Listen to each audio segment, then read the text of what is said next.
judiciaire. Mais ce que nous avons constaté, c'est qu'il y a un traitement inégalitaire entre ces deux personnes au plan judiciaire. Mon confrère Baboucar Cissé l'a rappelé tout à l'heure. M. Ngom a offert un cautionnement portant sur des titres fonciers. Et ce cautionnement a été purement et simplement rejeté par le juge. Alors qu'il réunit toutes les conditions qui sont requises par la loi pour que le cautionnement puisse être accepté. Mais dans le même temps, comme vous le savez, l'offre de cautionnement qui a été faite par Tahirou Sarr, qui se trouve exactement dans la même situation que Farba Ngom, cette offre de cautionnement a été acceptée. Avec beaucoup de diligence d'ailleurs. Et d'ailleurs, ce cautionnement a été validé par la Chambre d'accusation financière. Et que par conséquent, il y a, je l'ai dit tout à l'heure, un traitement inégalitaire entre deux personnes qui sont embarquées dans la même procédure judiciaire. Et comme vous le savez, la première justice, quand même, c'est l'égalité. À chaque fois que l'égalité entre deux justiciables est rompue, c'est qu'il n'y a plus de justice. Mais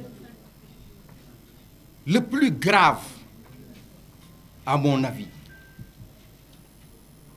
c'est qu'à côté de ces violations, le juge d'instruction a pris une mesure conservatoire sur les titres fonciers que nous avions offerts au titre du cautionnement. C'est une violation flagrante des droits de Farba Ngom, n'est-ce pas, qui a le droit, ainsi que la loi lui autorise, qui a le droit de proposer un cautionnement portant sur des immeubles. Alors, quand le juge d'instruction, non seulement a commencé par rejeter le cautionnement qui a été offert, mais également a pris une mesure conservatoire pour empêcher Farba Ngom de réaliser un cautionnement lui permettant demain de recouvrir la liberté. Alors ça, nous disons que c'est une violation flagrante des droits de la défense. Ceci étant, moi je voudrais dire que, à la lumière des dispositions des articles 152 à 155 du Code pénal, que nous devons lire à la lumière des dispositions de l'article 140 du Code de procédure pénale, Farba Ngom n'est pas compris dans le champ de répression de ces dispositions. Pourquoi? Parce que les dispositions des articles 152 à 155 énumèrent les personnes qui sont susceptibles d'être poursuivies des chefs de détournement de deniers publics et d'escroquerie portant sur les deniers publics. Et Farba Ngom n'a pas la qualité des personnes qui sont énumérées par ces dispositions pénales. Deuxièmement, les dispositions de l'article 140 sont très claires et quelquefois on ne fait pas attention au libellé de ce texte. Parce que ce texte parle de manquant. Le texte parle de manquant. Le manquant, c'est quoi? C'est du français. C'est lorsqu'il y a une différence entre des fonds publics qui vous ont été confiés, n'est-ce pas? Une différence entre des fonds, entre le montant des fonds qui vous ont été confiés et le montant restant.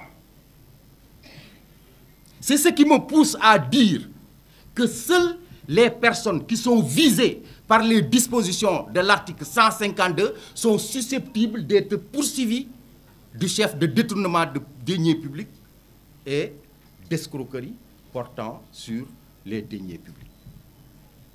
Et ce qui me réconforte dans cette idée, parce qu'on peut m'objecter que les dispositions de 152 à 153 visent également le particulier.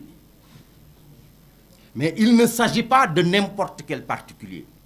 C'est pourquoi, pour qu'un particulier puisse être poursuivi ou condamné en justice pour les délits de détournement de deniers publics ou d'escroquerie portant sur les deniers publics, la jurisprudence considère qu'il doit s'agir, n'est-ce pas, d'un particulier qui est en situation de comptable de fait. On ne peut pas être poursuivi, n'est-ce pas, du chef de ces infractions-là sans être en situation de manier les deniers publics. Malheureusement, dans ce pays, le parquet manipule les concepts juridiques en fonction de sa volonté pour mettre en prison des citoyens. Telle est la situation qui se prévaut aujourd'hui en ce qui concerne Farba Ngom. Évidemment, il n'est pas question pour nous de plaider sur la place publique le dossier. Le temps viendra où l'on démontrera de façon nette, claire et précise, n'est-ce pas, que Farba Ngom est complètement innocent. Alors, cette manipulation des concepts juridiques à laquelle se livre le parquet signifie simplement que ce parquet-là dispose de pouvoirs exorbitants. Et ce pouvoir exorbitant du ministère public, comme vous le savez, a été décrié véhémentement par les tenants du pouvoir quand ils étaient dans l'opposition. Mais depuis qu'ils ont accédé au pouvoir, avez-vous entendu un seul d'entre eux en train de reposer ce débat? Personne n'a entendu l'un quelconque des tenants du pouvoir actuel, n'est-ce pas, décrier les pouvoirs exorbitants du parquet, parce que ce parquet-là, même si une chambre d'accusation composée de 5 magistrats du siège vous accorde la liberté, il suffit que ce parquet fasse appel pour que vous demeuriez en prison. C'est ça les pouvoirs exorbitants du ministère public. Donc voilà les quelques observations que je voudrais faire pour que l'opinion comprenne que les droits de Farba Ngom sont en train d'être violés et de façon très grave, parce que tout à l'heure mon confrère l'a rappelé, des saisies ont été opérées alors que Farba n'était même pas encore inculpé. Alors que la loi est on ne peut plus claire.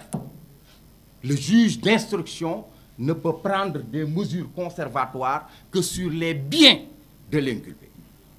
Alors que dans le cas d'espèce, alors que Farba n'était pas encore inculpé, des saisies ont été pratiquées sur ses avoirs bancaires. Alors, voilà ce que je voulais dire. Et je repasse la parole à mes autres confrères. Donc, Elhadj Oumar Youm. Ah, oui, vous permettez. Donc, c'est Elhadj Oumar Youm. Comme son nom l'indique, Elhadj Oumar. Assalamu alaikum. Mesdames, Messieurs,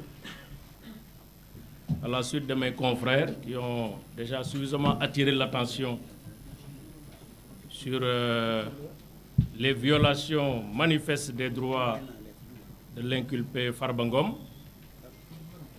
Je voudrais juste vous partager avec vous cette réflexion d'un grand penseur qui disait « excès de justice est une injustice ». Moi, je m'empresse d'ajouter « excès d'injustice absolue est une injustice que nous devons combattre ».